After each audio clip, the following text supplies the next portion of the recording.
जैसलमेर में पहले सरकारी जमीन पर कब्जा किया गया, फिर उसे वक्फ की संपत्ति बताकर अवैध को वैध बनाने का खेल हुआ। यह सब कुछ सालों से हो रहा था। जब एक्शन नहीं हुआ तो जमीन की भूख बढ़ने लगी।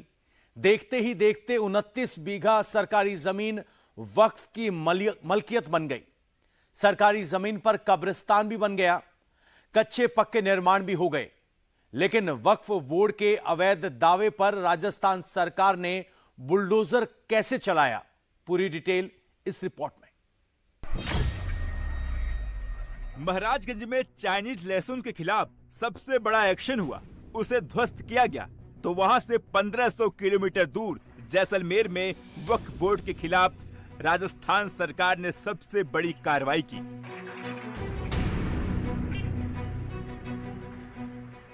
जैसलमेर में धर्म की आड़ लेकर इल्लीगल को लीगल करने की वक्त की एक और कोशिश पर बुलडोजर ने पानी फेर दिया।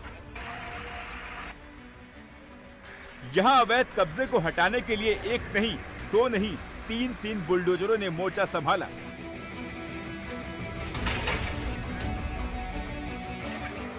दीवारें गिराई गई, टीन शेड गिराए गए, हर कच्चे पक्के कब्जों को लोकेट कर टारगेट कर हिट किया गया।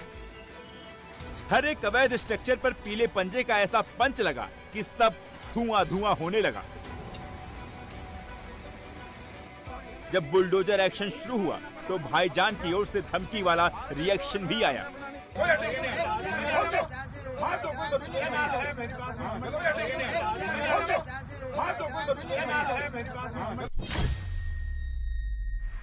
लेकिन रिएक्शन की परवाह किए बिना बुलडोजर का एक्शन लगातार चलता रहा। सरकारी जमीन पर खड़ी एक एक ईंट बुलडोजर की चोट से बिखरती रही।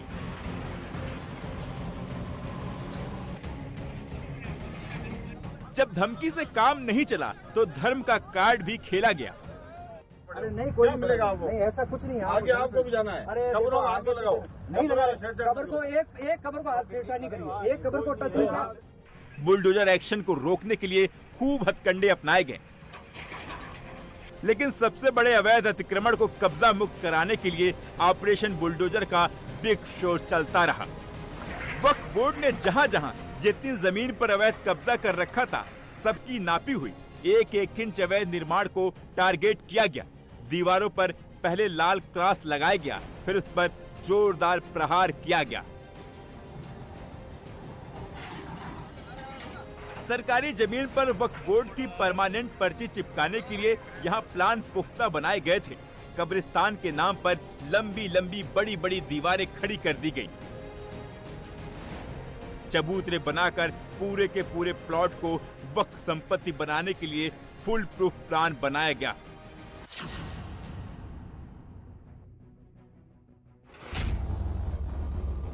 वक्फ बोर्ड के नाम पर सिर्फ 18 बीघे की जमीन है, लेकिन वक्फ बोर्ड ने कुल 47 बीघे जमीन घेर ली थी।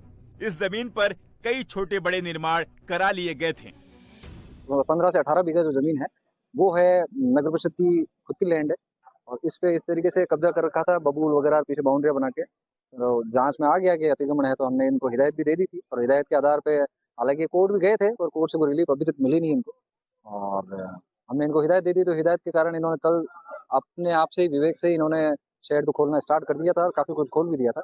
और आज हमने नगर परिषद की टीम और जिला प्रशासन द्वारा उपलब्ध कराए गए जाप्ते के साथ स्टार्ट करी कार्रवाई 8 बजे से, और लगभग सारा साफ कर दिया है। जमीन हड़पने के लिए वक्फ का full proof plan bulldozer proof नहीं हो पाया। राजस्थान में सत्ता बदलते ही देर से ही सही, लेकिन बुलडोजर यहां आधम का। जैसे जैसे अवैध निर्माण धराशायी होते गए, मलबों का ढेर लगता गया। मलबे को हटाने के लिए ट्रैक्टर ट्रॉली लाई गई। जब मलबों के पहाड़ को हटाने के लिए ट्रैक्टर ट्रॉली कम पड़ने लगी तो हाइड्रा और डंपर को लगाया गया।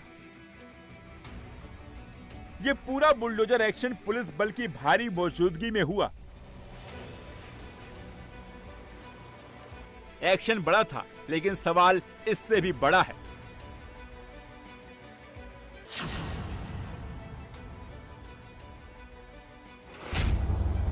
नगर परिषद की जमीन पर वक्फ का कब्जा कैसे हुआ? किसके शह और संरक्षण में सरकारी जमीन पर अतिक्रमण हुआ? कब्जा दशकों से था, तो फिर इतने सालों तक एक्शन क्यों नहीं हुआ? यही सवाल अवैध कब्जा करने वाले भी प्रशासन से पूछते नजर आए। बनाने क्यों दिया आपने? बनाने क्यों दिया आपने?